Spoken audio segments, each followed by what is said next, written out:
జూబ్లీహిల్స్ ఉప ఎన్నికల వేళ రసవత్తరమైన చర్చ నడుస్తోంది. ప్రధాన పార్టీల అభ్యర్థులు వారి విద్యార్హతలపై స్థానికంగా ప్రజలు మాట్లాడుకుంటున్నారు.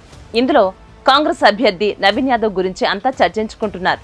పక్కా లోకల్ గా పేరు తెచ్చుకున్న నవీన్ యాదవ్ చదువులో కూడా దిట్ట. డబ్బులున్న కుటుంబంలో జన్మించిన ఆయనను చదువుకోకున్నా అడిగేవారు ఎవరూ లేరు. కానీ నవీన్ యాదవ్ అలా ఆలోచించలేదు.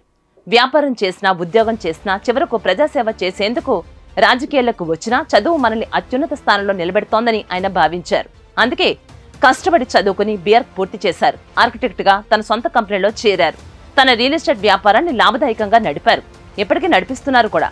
ఇప్పుడు ఇదంతా ఎందుకు చెబుతున్నాము అంటే చదువుకున్న వారు రాజకీయాలకు వస్తే కనిపించే మార్పు వేరే లెవెల్.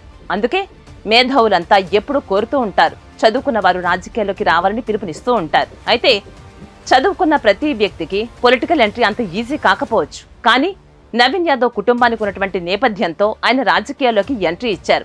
జనం ఆదరణ పొందేందుకు సుదీర్ఘంగా పోరాడుతూనే ఉన్నారు. చదువుకున్న వ్యక్తి, జనంతో కలిసిపోయే వ్యక్తి, డౌన్ టు ఎర్త్ ఉండే మనస్తత్వం ఉన్నటువంటి ఇవన్నీ నవీన్ యాదవ్ ను ప్రచారంలో ముందుంచే.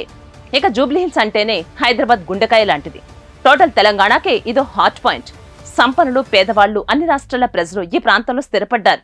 ఇన్ని లక్షణాలున్న ఈ ప్రాంతం మాత్రం పూర్తి స్థాయిలో అభివృద్ధి చెందలేదనే చెప్పాలి.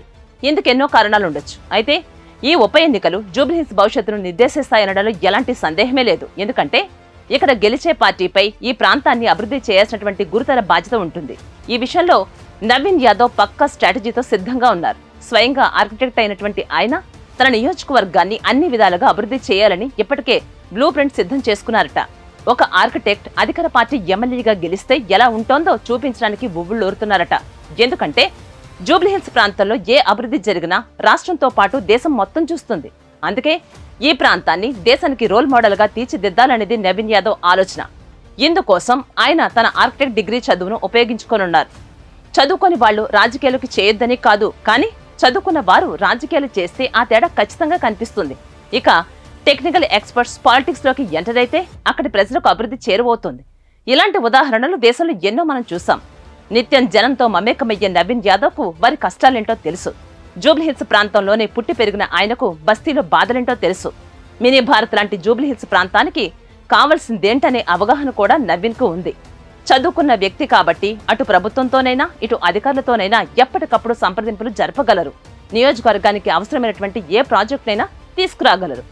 ఒక ప్రాజెక్ట్ తమ నియోజకవర్గానికి ఎందుకు అవసరమో కూడా ప్రభుత్వ పెద్దలకు తేలిగ్గా వివరించగలరు నవీన్ యాదవ్. ఇది రేపు నియోజకవర్గానికి బాగా ఉపయోగపడుతుంది. అందుకే నవీన్ యాదవ్ ఎడ్యుకేషన్ క్వాలిఫికేషన్ పై ఇప్పుడు ఆసక్తికరమైనటువంటి చర్చ జరుగుతోంది. ప్రజల సమస్యలపై అవగాహన ఉన్నంత మాత్రాన సరిపోదు, వాటిని పరిష్కరించగలిగే సత్తా కూడా కావాలి. వాటిని అధికారుల వద్ద, ప్రభుత్వ పెద్దల వద్ద ప్రస్తావించగలగాలి. అలాంటి సమయంలోనే మన చదువుకు మనం ఉపయోగపడుతోంది. ఏ విషయాన్నైనా సరైన ఆధారాలతో ప్రభుత్వం ముందు ఉంచగలిగితే సమస్యకు పరిష్కారం లభిస్తోంది. ఇవన్నీ నవీన్ యాదవ్ కు తేలిగ్గా చేయగలరు. ఈయన పక్కా లోకల్ మాత్రమే కాదు, పర్ఫెక్ట్ ఆర్కిటెక్ట్ కూడా. ఇందుకు ఈయన లాభాలు నడిపిస్తున్నటువంటి రియల్ ఎస్టేట్ కంపెనీ సక్సెసే నిలువెత్తు నిదర్శనం.